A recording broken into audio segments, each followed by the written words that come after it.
MG comme la précédente, même si c'est pas le même style, en revanche c'est MG.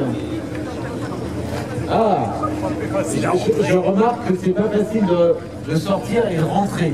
Ah, c'est intéressant ça. MG carte compagnie. Voilà, c'est inscrit sur les pas de porte. Brice, c'est lui qui va... On est deux aujourd'hui. On se relève. On va essayer un peu de présenter la meilleure façon possible votre très belle MG. Alors c'est quel modèle? C'est le modèle MGTD de 1954. Donc c'était des fabrications essentiellement pour les États-Unis, parce que les Américains, quand ils étaient venus en Angleterre, il y avait celle d'avant, c'était la MGTB, je crois. Et donc ils ont sorti un modèle pour l'Amérique avec conduite à gauche. Et c'était les premiers avec des jantes en tôle, et puis avant c'était des jantes en rayon. Les jantes à rayon. Et donc ça peut faire de 1275 cm3 avec deux carburateurs SU. Donc il fait 55 chevaux, ce qui était pas mal pour l'époque. Par rapport au poids aussi. Oui, le poids, la voiture fait à peu près 900 kg. Et sa vitesse maximum, c'est à peu près 130, 135. Quand même, ouais. Oui, quand même.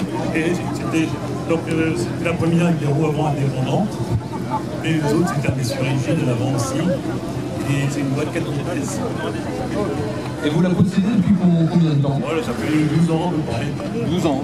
Donc c'est une voiture qui est passée des États-Unis par la Hollande et qui est revenue en France. D'accord. Donc on l'a restaurée, on a fait tomber les marcheaux qui étaient un petit peu piqués. Mais sinon, elle est dans son jus. Une jolie capote également qui a... La capote, elle avait été changée sûrement en Hollande. D'accord. Elle a fait l'objet d'une rénovation. Oui, elle a été entièrement rénovée. C'est logique pour la toile. Donc on a fait récemment les freins avec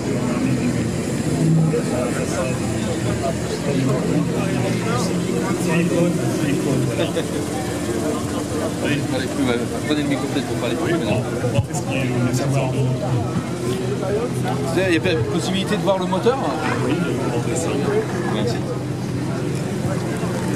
Donc on va ouvrir le compartiment. On prépare ici, c'est les carbures.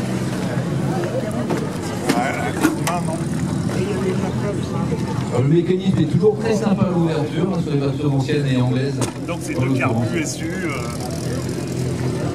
pompe électrique, pompe à essence électrique. Ça permet de démarrer très rapidement.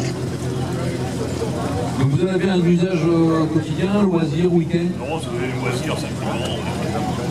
Bon, c'est pas des voitures très confortables, très faciles à conduire. Ça tourne très bien, toute la mécanique a été revue. Même les soirées Les charpents sont neufs, les inox. Voilà. Donc elle est en très bel état, en tout cas, bravo. En termes de logement, parce que le côté cabriolet, on se dit c'est sympa et tout, mais pour emmener le week-end, niveau des bagages derrière la fonction de cours, Voilà.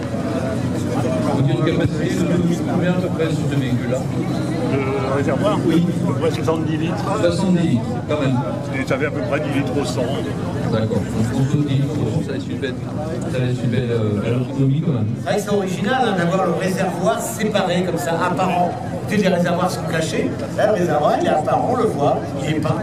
Et c'est assez facile à changer parce qu'il est boulonné avec des cendres, regardez. Donc ça, c'est l'originalité de la voiture avec le petit support. Les anciennes sangles en cuir traditionnelles remplacées par une version chrome. Voilà. Pour garder le style. Bon, enfin, c'était d'origine. Voiture très simple, mais très esthétique. Hein. Le parfait roadster anglais. Et comme il disait, les Américains en étaient très friands à l'époque. C'est un roadster, le pare-brise peut se rebaisser sur l'avant. Le pare-brise peut se baisser. Alors, il y a des molettes. Ici, Sûrement, mais refermer le compartiment moteur. Baisser le pare-brise. pour rabattre le pare-brise. C'est prévu. Pour rabattre le pare-brise sur le capot. Et là, on a à peu près... Comme ça fait la climatisation. Voilà. Au niveau des essuie-glaces, d'un point de vue pratique, c'est une question de curiosité. C'est un petit moteur Petit moteur ici. électrique. Voilà. Tu y arrives, Claude? Oh, On est surpris par le très grand volant qui passe très près des manettes. Hein. Regardez, il est plaqué confortablement. On est assis assez près aussi. Assez vertical, on est assis avec les coudes écartés. C'est bon. Le volant, il n'y a pas de direction assistée, bien sûr. Bien sûr. Petite anecdote, mais pas sur une voiture de prestige, si on regarde les Twingo 2, deuxième génération, ben, vous ne passez pas non plus vos doigts quand vous tournez le volant avec les commodos qui pilotent l'autoradio. En fait, ils sont tellement près du volant que vous coincez les doigts. Eh ben ça, j'avais jamais remarqué. Merci beaucoup. Merci, merci. Très belle auto, merci à vous. Très très belle auto avec un très beau tableau de bord bois. Avec les D'origine, magnifique. Et on parlait de commodo tout à l'heure, il n'y a pas de commodo autour du volant, tout est ici, c'est des manettes, des petites tirettes. Voilà. Les petits macarons qui sont en calandre, ils sont relatifs à quelle association ou manifestation? C'est anglais. C'est des macarons anglais, oui. RAC. Alors RAC, c'est un rallye assez... C'est l'Automobile Club anglais. Oui, c'est L'Automobile Club anglais. D'accord. Elle est magnifique, magnifique. Comment vous la trouvez, chers amis, chers amis, pardon? Elle est magnifique, cette voiture. Une voiture, le roadster anglais, dans toute sa splendeur des années 50. Après, avec la Jaguar, on va se moderniser, mais ça représente vraiment le roadster anglais, par définition, des années 50. Merci beaucoup. On va laisser repartir.